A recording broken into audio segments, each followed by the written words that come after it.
Ya, bismillahirrahmanirrahim. Assalamualaikum warahmatullahi wabarakatuh. Waalaikumsalam warahmatullahi wabarakatuh. Bagaimana kabarnya hari ini? Baik. Alhamdulillah ya.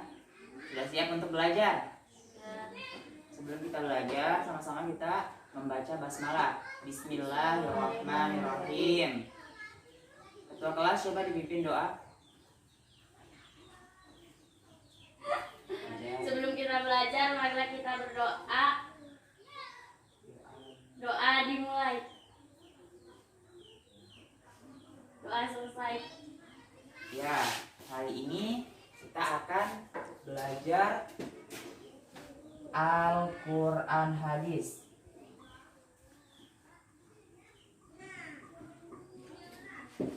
Yaitu tentang hidup jadi tenang dengan menghindari pergaulan bebas dan perbuatan keji.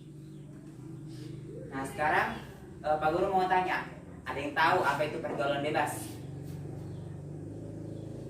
Ya, jadi pergaulan bebas itu adalah suatu bentuk perilaku yang menyimpang dari ajaran agama serta suatu perbuatan yang sangat dilarang, mau baik dari segi agama, baik dari dalam agama serta di lingkungan masyarakat. Salah satu contoh misalnya perbuatan keji atau pergaulan bebas, yaitu adalah zina. Zina ini merupakan suatu perbuatan yang sangat menyimpang atau pergaulan bebas yang tidak boleh dilakukan. Zina dijelaskan dalam Quran surah Al-Isra ayat 32. Ada yang hafal Quran surah Al-Isra ayat 32? Ya. Quran surah Al-Isra ayat 32. Wala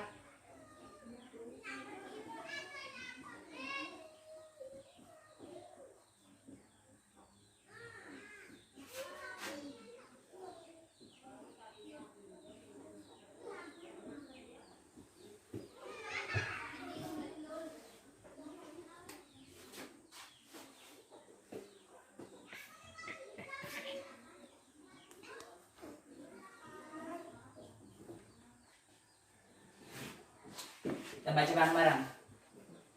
Bismillahirrahmanirrahim.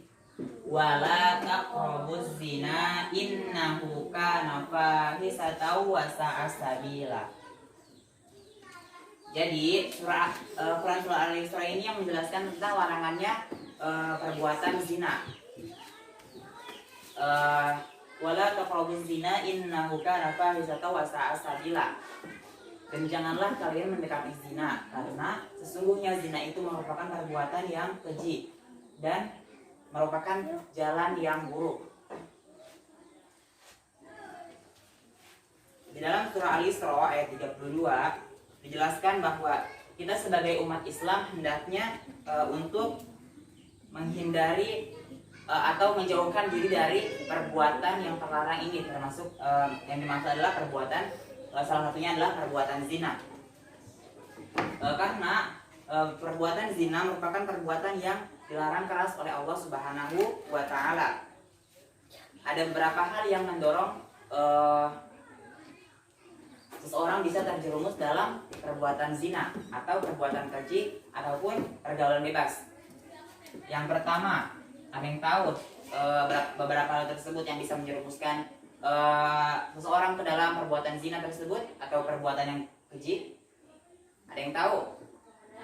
Yang pertama itu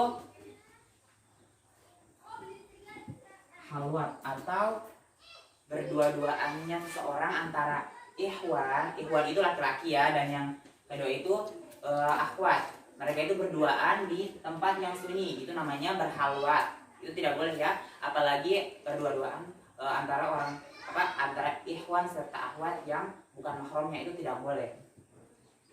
Yang kedua yaitu mengumbar aurat. Jadi kita sebagai umat Islam, kita sudah diajarkan bagaimana batasan-batasan aurat bagi laki-laki maupun bagi perempuan. Yang perempuan seharusnya menutup kepalanya dengan jilbabnya. Jadi kita harus kerjakan itu ya, supaya kita tidak terjerumus ke dalam perbuatan keji tersebut. Apa tadi yang kedua? Mengumbar aurat.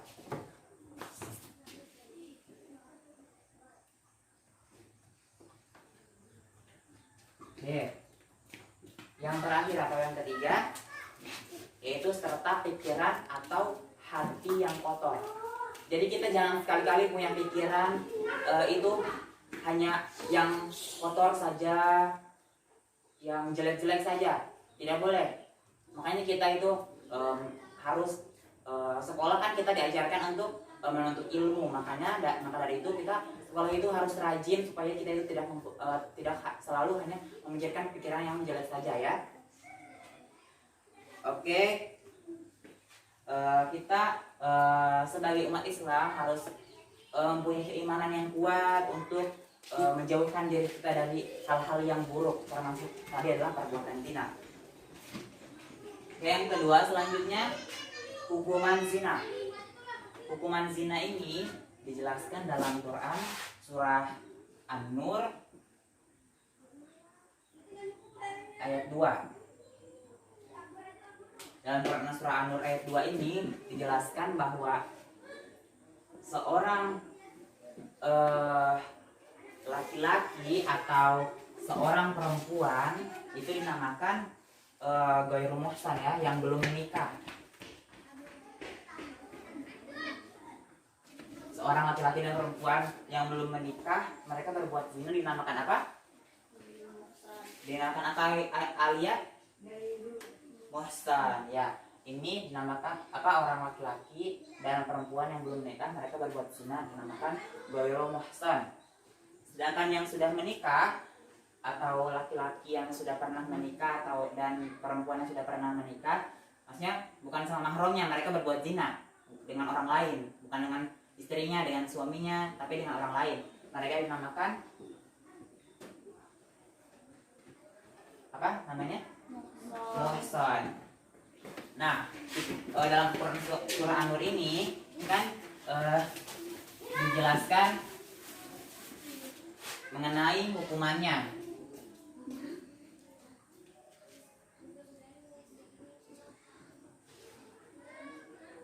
Kan di situ terdapat dua nama kan, ghairu muhsan serta muhsan.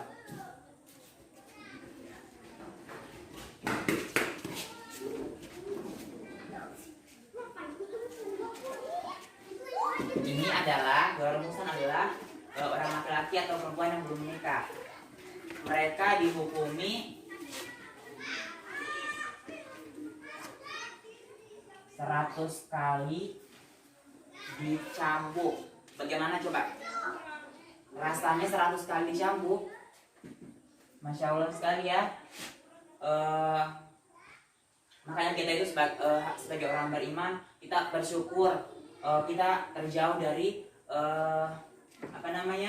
perbuatan-perbuatan yang tidak baik itu. Coba kita bayangkan 100 kali cambuk itu seperti apa, dengan cambukan yang sangat keras dan cambuknya pun sangat besar. Sudah 100 kali dicambuk dan 1 tahun diasingkan. Seumpamanya gini, nauzubillah min dzalik ya, Alia kayak berbuat ini Pak Guru cuma buat contoh aja ya, jangan diambil hati ya. Sebenarnya Alia itu berzina, jangan marah ya, ini cuma contoh ya. Alia itu berzina, terus Alia itu dihukum 100 kali cambuk. Terus sudah dihukum 100 kali, Alia disuruh pergi dari Wonua selama 1 tahun. Sebenarnya Alia pindahnya ke Lapuko, pokoknya harus tempat yang jauh. Nanti setelah 1 tahun baru Alia boleh kembali lagi ke Wonua. Nah, sementara hukuman bagi pasangan zina yang mereka sudah pernah menikah tapi mereka berbuat zina dan dinamakan muhsan, mereka dihukumi hukum rajam. Ada yang tahu rajam itu apa? Rajam itu dilempari batu. Lempari batu ya.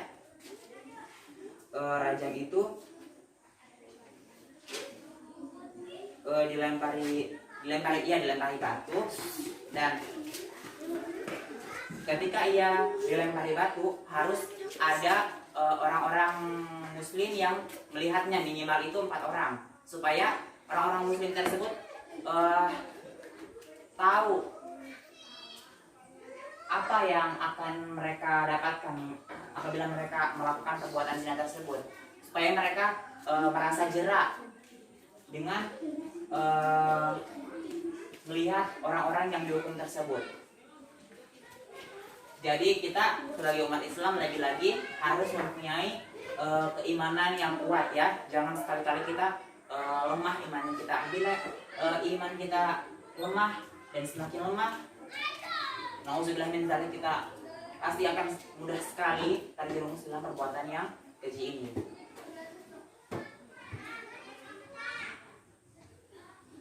Dan dalam hadis riwayat Bukhari pun dijelaskan bahwa keimanan seseorang merupakan suatu tolak ukur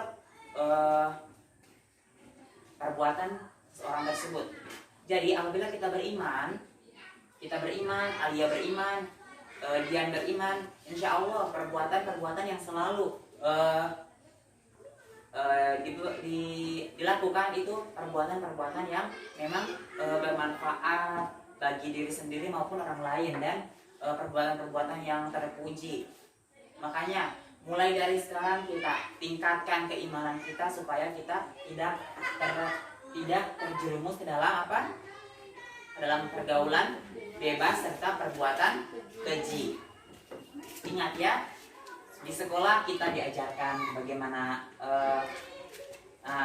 ini kan Pak Guru sudah ajarkan ini. Jadi tolonglah diamalkan ya.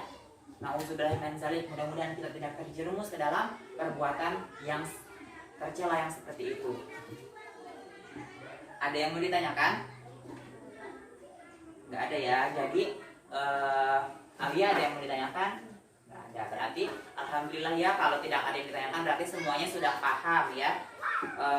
Kesimpulannya pelajaran hari ini, pergaulan bebas merupakan, ada yang bisa jelaskan kesimpulan hari ini? Nggak ada ya? Jadi kesimpulannya pergaulan bebas merupakan suatu perbuatan yang menyimpang, seperti contohnya itu zina, dan seharusnya kita tidak melakukan perbuatan tersebut, karena jika kita melakukan perbuatan tersebut kita akan mendapati hukuman sebanyak 100 kali cambuk dan diasingkan selama 1 tahun serta hukum rajam. Oleh karena itu, marilah kita meningkatkan keimanan kita agar kita menjadi seorang yang terhindar dari perbuatan-perbuatan tersebut. Dan kita harus selalu meningkatkan keimanan agar perbuatan-perbuatan yang selalu kita lakukan menjadi perbuatan yang terpuji serta bermanfaat bagi diri sendiri serta orang lain. Tadi sudah tidak ada yang ditanyakan ya? Ya mungkin pelajaran hari ini sampai di sini. Nanti kita lanjut minggu depan ya. Mungkin pelajaran kita sampai di sini dulu. Sampai di sini. Sebelum kita mengakhiri pelajaran kita hari ini, mari sama-sama kita mengucap atau membaca hamdalah. Alhamdulillahirabbil alamin. Kita ketemu pekan depan ya. Assalamualaikum warahmatullahi wabarakatuh. Waalaikumsalam warahmatullahi